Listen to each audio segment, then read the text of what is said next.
Good morning, everyone. Today we are studying a new poem, Dust of Snow. Class 10th की ये first poem है जो बहुत ही important है। इसमें से एक स्टेंजा आपको एग्ज़ाम में आता है और उसमें से कुछ क्वेश्चंस पूछे जाते हैं। यदि आपको ये अच्छी तरीके से आती है तो उन क्वेश्चंस का जवाब देना बहुत ही आसान होता है। देखिए, इसको पढ़ते हैं अपन। एक बार मैं इसको पढ़ के पूरी को सुना देता हूँ, फिर इसका हिंदी अनुवाद देखेंगे। Dust of snow. डस्ट मतलब होता है धूल, ऑफ मतलब कि, स्नो मतलब होता है बर्फ़, यानी कि डस्ट ऑफ स्नो, बर्फ़ की धूल। अब देखो यहाँ पर क्या लिखा हुआ है। The way a crow shook down on me the dust of snow from a hemlock tree has given my heart a change of mood and saved some part of a day I had rued. देखिए, अब मैं इसको आपको समझाने की, हिंदी में समझाने की कोशिश करता हूँ। सब लोग ध्यान से देखेंगे। डस्ट ऑफ स्नो, डस्ट मतलब धूल, ऑफ मतलब की, स्नो मतलब बर्फ़ की। डस्ट ऑफ स्नो, बर्फ़ की धूल। और इसमें नीचे नीचे आपको दिख रहा होगा, इसका जो राइटर है वो रॉबर्ट फ्रॉस्ट है। राइटर का नाम भी आपको ध्यान रखना है। एक क्वेश्चन आपका आता है जिसमें पूछा जाता है, आपको चैप्टर का नाम, पोएम का नाम दे देगा और बोलेगा इसके राइटर का नाम बताइए, तो आपको इसके साथ में ये भी ध्यान रखना है। तो इसका जो राइटर है वो है रॉबर्ट फ्रॉस्ट।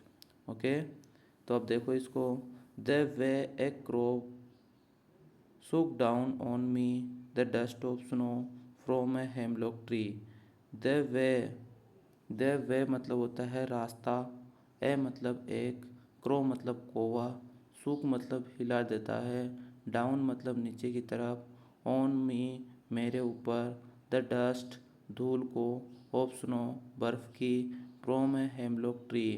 हेमलॉक ट्री जो होता है एक विषैला, एक जहरीला पेड़ है। हेमलॉक नाम है जिसको आप मान सकते हो, हेमलॉक ट्री एक विषमय या एक विषैला वृक्ष। तो इसको देखो। The way a crow shook down on me the dust of snow from a hemlock tree. कवि कहता है कि जिस तरीके से एक कोहे ने हेमलॉक नामक एक विषैले वृक्ष से बर्फ़ की धूल को हिलाकर मेरे ऊपर गिराया है। वापस से देखो एक बार और ध्यान से। The way a crow shook down on me, जिस प्रकार से एक कोहे ने हिला करके मेरे ऊपर गिरा दिया है, द डस्ट ऑफ स्नो बर्फ़ की धूल को, फ्रॉम ए हेमलॉक ट्री एक विष में, एक विषैले हेमलॉक ट्री से, विषैले हेमलॉक वृक्ष से। आगे देखिए। Has given my heart a change of mood and saved some part of a day I had rued. अब इसका मतलब आप देखो, यहाँ पर लिखा हुआ है हैव गिवन जिसने ला दिया है, माई हार्ट मेरे हृदय में, ए चेंज एक बदलाव, ऑफ मूड मेरी मनोदशा में, एंड शेव्ड और बचा दिया है, सम पार्ट कुछ भाग को, ऑफ ए डे मेरे दिन के, आई हैड रूड जिसको मैं बर्बाद करने वाला था, जिसको मैं नष्ट करने वाला था। यानी कि बर्फ़ के कणों ने मेरे हृदय की मनोदशा में परिवर्तन कर दिया है और दिन के समय का कुछ भाग मेरे लिए बचा दिया है, अन्यथा मैं इसे भी नष्ट कर देता या दुख का अनुभव करते हुए नष्ट कर देता। वापस से एक बार पूरे को देखो, आप लोग अच्छी तरीके से समझने की कोशिश कीजिए। अपने जो पोएम है इसका नाम है dust of snow. The way a crow shook down on me the dust of snow from a hemlock tree. The way जिस तरीके से एक कोवे ने सूक डाउन ऑन मी ऊपर से हिलाकर गिरा दिया है, द डस्ट ऑफ स्नो एक धूल, एक बर्फ़ की धूल को, फ्रॉम ए हेमलॉक ट्री एक हेमलॉक पेड़, विश्व में पेड़ से। जिस प्रकार से एक कोवे ने विश्व में हेमलॉक पेड़ से या वृक्ष से बर्फ़ की धूल को मेरे ऊपर गिरा दिया है, has given my heart a change of mood उसने मेरे हृदय की मनोदशा में एक परिवर्तन ला दिया है, and saved some part of a day और मेरे दिन के कुछ भाग को बचा दिया है, आई हैड ड्यूड जिसको मैं दुख में बिताने वाला था या जिसमें मैं दुख के कारण इसको नष्ट करने वाला था। तो ये अपन ने इसका फर्स्ट भाग पढ़ा है। आप लोगों को इसमें एक और भाग है, इसका सेकंड भाग, जिसको अपन आगे देखते हैं। देखिए इसका सेकंड भाग, इसका सेकंड भाग है ये। सेकंड भाग का नाम है फायर एंड आइस। जैसे कि आप सबको पता है, फायर मतलब होता है आग, एंड मतलब होता है और, आइस मतलब होता है बर्फ़। यानी कि फायर एंड आइस यानी कि आग और बर्फ़, है ना।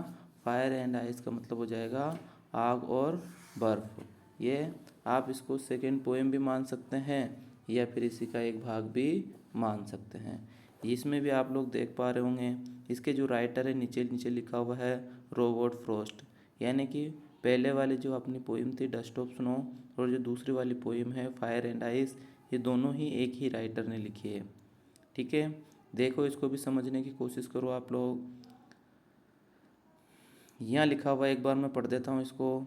सम say the world will end in fire, some say in ice, from what I have tasted of desire, I hold with those who favour fire, but if it had a perish twice, I think I know enough of hate to say that for destruction ice, it also great and would suffice. देखिए अब इसको मैंने एक बार पढ़ दिया है, अब इसका हिंदी अनुवाद समझने की कोशिश अपन करते हैं। यहाँ पर लिखा हुआ है some says the world will end in fire. Some says कुछ कहते हैं, द वर्ड जो संसार है, विल एंड इन फायर वो आग के द्वारा नष्ट किया जाएगा। कुछ लोग कहते हैं कि जो संसार का अंत है वो आग के द्वारा होगा। सम सेज इन आइस, और कुछ लोग कहते हैं इन आइस कि संसार का जो अंत है वो बर्फ़ के द्वारा होगा। ओके, यहाँ पर जो फायर है वो बता रहा है अपनी तृष्णाओं को, अपनी इच्छाओं को, और आइस जो है वो बता रहा है अपनी घृणा को। यानी कि फायर जो है वो तो इच्छा का प्रतीक है, तृष्णा का प्रतीक है, और आइस जो है वो अपनी घृणा का, किसी से ईर्ष्या करने का प्रतीक है। तो कुछ लोग कह रहे हैं कि जो संसार का अंत है वो फायर आग से होगा, यानी कि घृणा के द्वारा होगा, और कुछ लोग कह रहे हैं कि संसार का जो अंत है वो बर्फ के द्वारा होगा, यानी कि घृणा के द्वारा होगा। From what I have tasted of Dzire, from what I have tasted of Dzire, यानी कि चूँकि मैंने तृष्णाओं का स्वाद चख लिया है। From what I have tasted of desire, मैंने इच्छा या तृष्णा का स्वाद चख लिया है। I hold with those who favour fire, यानी कि इसलिए मैं उनका समर्थन करता हूँ जो अग्नि द्वारा विश्व के अंत का पक्षधर है। आई होल्ड, मैं पक्षधर या समर्थन करता हूँ, विथ हुज, जो लोग, हु फेवर फायर, जो आग के समर्थन में हैं, ये जो आग कहते हैं कि आग के द्वारा संसार का अंत होगा, उनका मैं समर्थन करता हूँ। यानी वापस से इसको पूरे को एक बार और ध्यान से देखिए। सम say the world will end in fire, कुछ लोग कहते हैं कि इस संसार का अंत आग से होगा, आग यानी कि इस संसार का अंत इच्छा से होगा। सम सेज इन आइस, और कुछ लोग कहते हैं कि संसार का अंत बर्फ के द्वारा होगा, यानी कि इस संसार का अंत घृणा के द्वारा होगा या ईर्ष्या के द्वारा होगा। From what I have tasted of desire, चूँकि मैंने पहले ही इच्छा का या तृष्णा का स्वाद चख लिया है। I hold with those who favour fire, इसलिए मैं उन लोगों का समर्थन करता हूँ जो आग के पक्ष में है या आग के पक्षधर है, या फिर कहते हैं कि आग के द्वारा संसार नष्ट होगा। आग यानी कि क्या है, इच्छा या तृष्णा से है। ओके, आगे देखिए।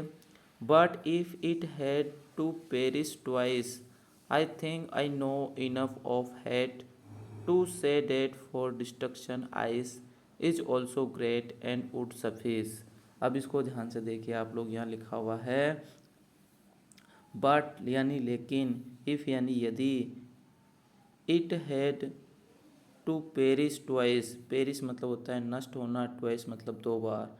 But if it had to perish twice, यदि इस पृथ्वी को, इस संसार को यदि दो बार नष्ट होना पड़े तो, आई थिंक, मैं सोचता हूँ, आई नो इनफ ऑफ हेट, तो इसके लिए मैं सोचता हूँ कि तो इसके लिए मैं घृणा को पर्याप्त रूप से जानता हूँ या मानता हूँ। टू से मैं इसलिए मैं कह सकता हूँ, टू से डेट इसलिए मैं कह सकता हूँ। फॉर डिस्ट्रक्शन आइज, डिस्ट्रक्शन मतलब होता है विनाश, मतलब आइज, इसलिए मैं कह सकता हूँ कि विनाश के लिए बर्फ भी बहुत महत्वपूर्ण है, यह बर्फ के द्वारा भी विनाश हो सकता है। एंड आगे लिखा हुआ है इज ऑल्सो ग्रेट, यानी कि ये बहुत पर्याप्त मात्रा में यहाँ बर्फ है जो संसार का अंत कर सकती है। एंड वुड सफिस, और यह पर्याप्त भी रहेगी। इट सफिस मतलब होता है पर्याप्त या उचित मात्रा में। वापस से इसको पूरे से ध्यान से देखिए आप लोग। But if it had to perish twice, लेकिन यदि इस संसार का 2 बार नष्ट होता है या इस संसार को 2 बार नष्ट होना लिखा है तो आई थिंक मैं सोचता हूँ कि आई नो इनफ ऑफ हेट, कि इसको ख़त्म करने के लिए घृणा, हेट जो है घृणा वो पर्याप्त होगी।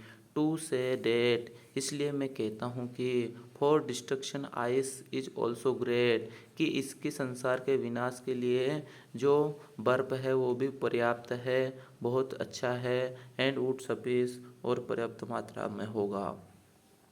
ठीक है, तो इस जो पोएम है इसमें अपन ने पढ़ा है यदि संसार का अंत होगा, इस दुनिया का अंत होगा तो या तो फायर से होगा या आइस से होगा। फायर मैंने आपको पहले बताया है इच्छा का या तृष्णा का प्रतीक है, और आइस जो है वो घृणा का प्रतीक है। किसका प्रतीक है? घृणा का प्रतीक है। तो इस प्रकार से आपको इसमें याद रखना है कि जो इस संसार का अंत है या तो फायर से होगा या आइस से होगा। और यदि इस संसार का अंत 2 बार होता है तो इसके लिए भाई साहब घृणा, यानी कि जो आइस है वो पर्याप्त मात्रा में है।